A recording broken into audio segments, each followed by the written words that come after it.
Hello everyone, स्वागत है आप सभी का कॉम्पिटिटिव एकेडमी में।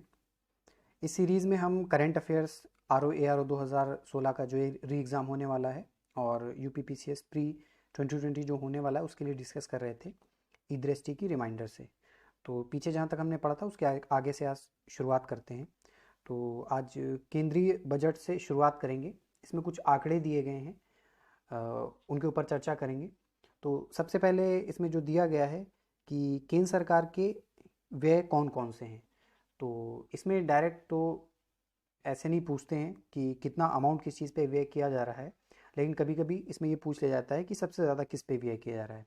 तो इसमें मैंने नंबरिंग कर दी है। सबसे ज़्यादा जो हम ब्याज देते हैं उसके ऊपर 7,08,203 करोड़ रुपए हमें ब्याज पे करना पड़ता है। और उसके बाद दूसरे नंबर पर रक्षा से संबंधित जो भी व्यय हैं उनके लिए प्रावधान किया गया है इस बजट में 3,23,053 करोड़ का। और उसके बाद सब्सिडी मेनली जो देते हैं और फिर पेंशन है। तो सबसे ज़्यादा ब्याज हम पे करते हैं, उसका प्रावधान है बजट 2021 में। इसके अलावा इधर प्राप्तियां एवं व्यय की बात की गई है। तो इसमें आंकड़े तो इम्पोर्टेंट नहीं है, लेकिन हमें ये पता होना चाहिए कि जो हमारी राजस्व प्राप्तियां हैं यानी कि रेवेन्यू रिसिप्ट्स हैं वो कैपिटल रिसिप्ट से ज़्यादा हैं, और जो राजस्व घाटा है वो राजकोषीय घाटे से ज़्यादा है। तो ये आपको नंबर्स में नहीं याद रखना है, लेकिन ये इनके बीच में जो रिलेशन है वो याद रखना है। बजट समावेशी विकास के ऊपर इस बार फोकस करता है। सबका साथ सबका विकास सबका विश्वास जो करंट गवर्नमेंट का मोटो है। और नीचे मेनली कुछ पॉइंट दिए गए हैं जो कि प्रीलिम्स के पॉइंट ऑफ व्यू से नहीं इंपॉर्टेंट है। इसमें मेनली ये दिया गया है कि मेनली किस किस चीज़ पे फोकस कर रहा है ये वाला बजट। निवारात्मक स्वास्थ्य देखभाल, स्वच्छता और जल, स्वच्छ ऊर्जा, उज्ज्वला और सौर ऊर्जा, फिर है स्वास्थ्य देखभाल, आयुष्मान भारत जिसमें है, वित्तीय समावेशन, क्रेडिट सहायता, पेंशन, किफ़ायती आवासन, डिजिटल अभिगम्यता।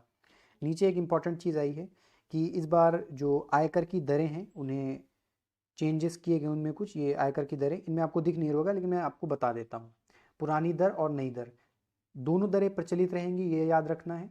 दूसरा, 0 से 2.5 लाख तक कोई टैक्स नहीं देना पड़ता है, इनकम टैक्स नहीं पड़ता है। और 2.5 से 5 लाख तक पुरानी दरों में भी 5% टैक्स था इनकम टैक्स, और नई दरों में भी 5% है। तो इसमें चेंज नहीं हुआ है। और जो हाईएस्ट सीमा थी 15 लाख से ऊपर अगर किसी की वार्षिक इनकम है तो उन्हें 30% इनकम टैक्स देना होता है। ये पुराने में भी था और अभी भी है। बीच में दरें उसमें ये किया गया है कि अगर आप टैक्स डिडक्शन से रिलेटेड जो स्कीम होती हैं, जैसे कि आपने कोई पेंशन स्कीम ली है या कोई और ऐसी स्कीम ली है जहाँ पर आपको टैक्स डिडक्शन मिलता है तो आपको भरना पड़ता है। लेकिन आप ये झंझट नहीं चाहते हैं तो आपको सीधे, जैसे कि आपकी 5 लाख से 7.5 लाख तक इनकम है तो 20% आपको टैक्स तब देना पड़ेगा जब आप डिडक्शन चाहते हैं। तो आपको पूरा भरना पड़ेगा कहाँ कहाँ आपने इन्वेस्ट किए पैसे, तो उस हिसाब से आपको डिडक्शन मिलेगा। लेकिन आप कोई डिडक्शन नहीं चाहते हैं तो मेनली 10% दे दीजिए, बस छुट्टी मिल गई। तो ये एक अच्छी चीज़ है, कम से कम एक ऑप्शन तो दिया गया है। उसके बाद घाटे की प्रवृत्ति देख लेते हैं। इसमें राजकोषीय घाटा 2020-21 में जो बजट अनुमान है उसमें 3.5% है। तो पीछे से आप अगर देखेंगे तो 3.4, 3.3, 3.8, 3.5, तो ना ये एक साथ बढ़ नहीं रहा है ना ही एक साथ घट रहा है, यानी कि कभी बढ़ रहा है कभी घट रहा है। तो कभी कभी ऐसा पूछ लेते हैं कि पिछले 5 वर्षों में राजकोषीय घाटे में लगातार कमी आई है या लगातार वृद्धि आई है। तो इस दृष्टि से इसको पढ़ना होता है मेनली। और ये करंट ज़्यादा इकोनॉमिक्स पोर्शन में, इकोनॉमी का जो पोर्शन होता है उसमें ज़्यादा ऐसे क्वेश्चन पूछे जाते हैं। तो आगे राजस्व घाटा, उसमें भी आप देखेंगे पहले 2018-19 का जो वास्तविक बजट आया है उसमें 2.4 था। उसके बाद जो 2019-20 का बजट अनुमान है उसमें 2.3, संशोधित में 2.4 और 2.7, यानी कि लगभग बहुत ज़्यादा इसमें भी बढ़ना घटना नहीं हुआ, स्थिर रहा है। प्रभावी राजस्व घाटा ये 1.8 है, और जो प्राथमिक घाटा है वो 0.4 है। रेलवे बजट में ऐसा कोई इम्पॉर्टेंट पॉइंट नहीं है जो एक प्रीलिम्स के एग्ज़ाम के दृष्टि से इम्पॉर्टेंट हो, तो इसको स्किप कर देते हैं। आगे देखते हैं। इसमें बात की है बजट का आकार। इसमें पहला है कि रुपया आता कहाँ है से है। तो इसमें दो चीज़ें पूछी जाती हैं, सबसे ज़्यादा कहाँ से आता है और कितना आता है। तो रुपया हमें सबसे ज़्यादा प्राप्त होता है उधार और अन्य देवताओं से, दे ये लगभग 20% है, और सेकंड नंबर पर जीएसटी लगभग 18%, यानी कि 1 रुपये का 18 पैसा लगभग हमें जीएसटी से मिलता है, 20 पैसा हमें उधार और जो दूसरी देयताएं हैं उससे मिलता है।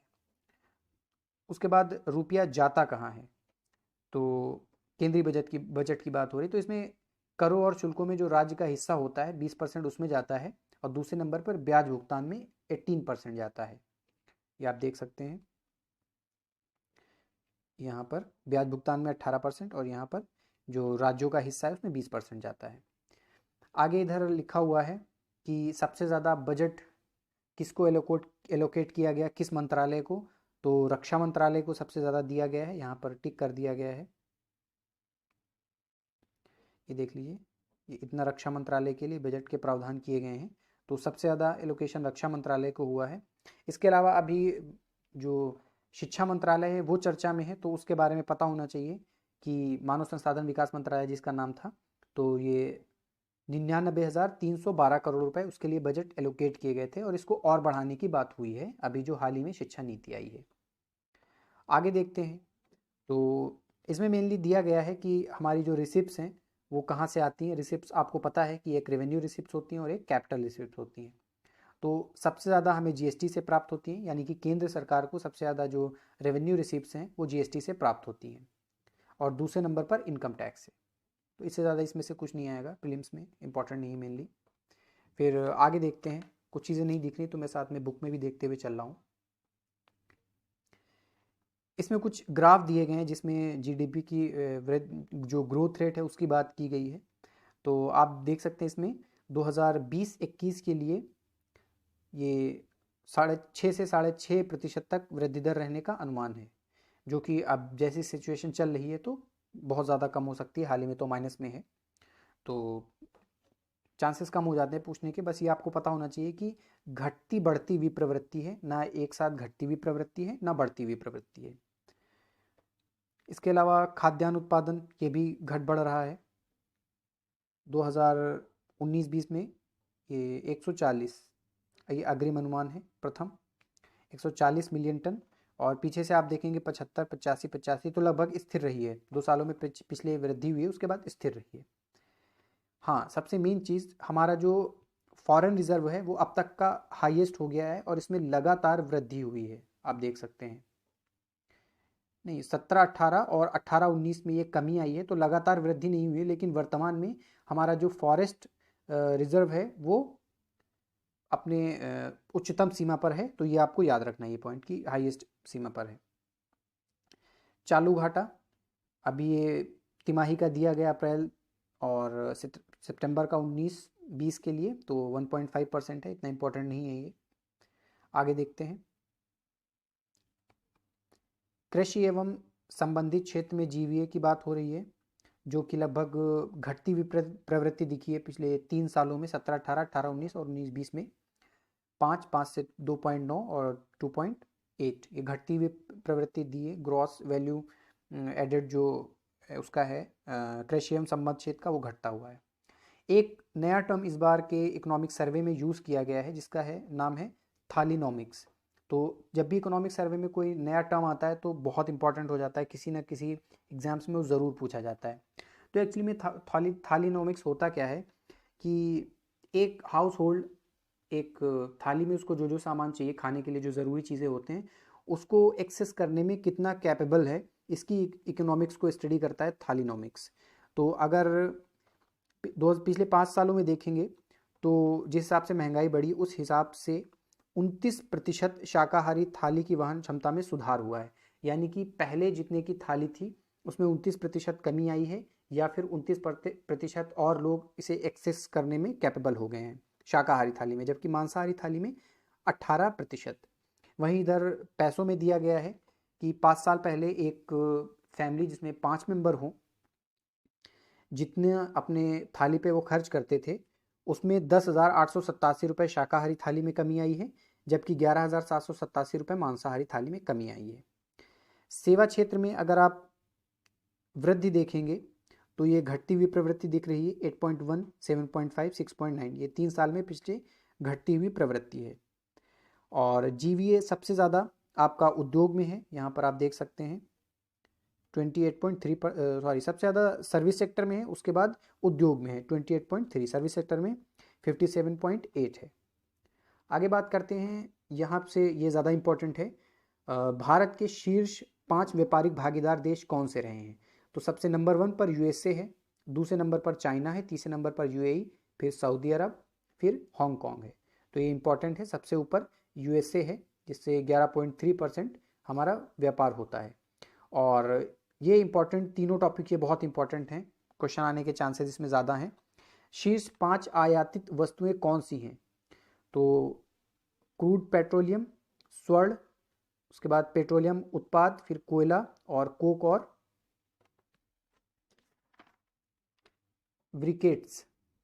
तो सबसे ज़्यादा हम क्रूड पेट्रोलियम आयात करते हैं, इंपोर्ट करते हैं। सबसे ज़्यादा पेट्रोलियम उत्पाद हम एक्सपोर्ट करते हैं, दूसरे नंबर पर कीमती पत्थर, फिर जो दवा निर्माण और जैविक चीज़ें होती हैं, चौथे नंबर पर स्वर्ण और कीमती धातुएं, फिर पाँचवें नंबर पर लोहा और इस्पात। तो सबसे ज़्यादा इंपोर्ट करते हैं क्रूड ऑयल, सबसे ज़्यादा एक्सपोर्ट करते हैं पेट्रोलियम प्रोडक्ट्स। और सबसे ज़्यादा हमारा जो ट्रेड होता है वो यूएसए के साथ होता है, फिर चाइना, फिर यूएई। आगे देखते हैं, ये एक इंडेक्स दिया गया है जिसमें बात की गई है कि नई फर्मों के निर्माण में भारत का तीसरा स्थान है। ये एक फैक्ट दिया गया है, इंपॉर्टेंट फैक्ट, नई फर्मों के निर्माण में भारत का तीसरा स्थान है।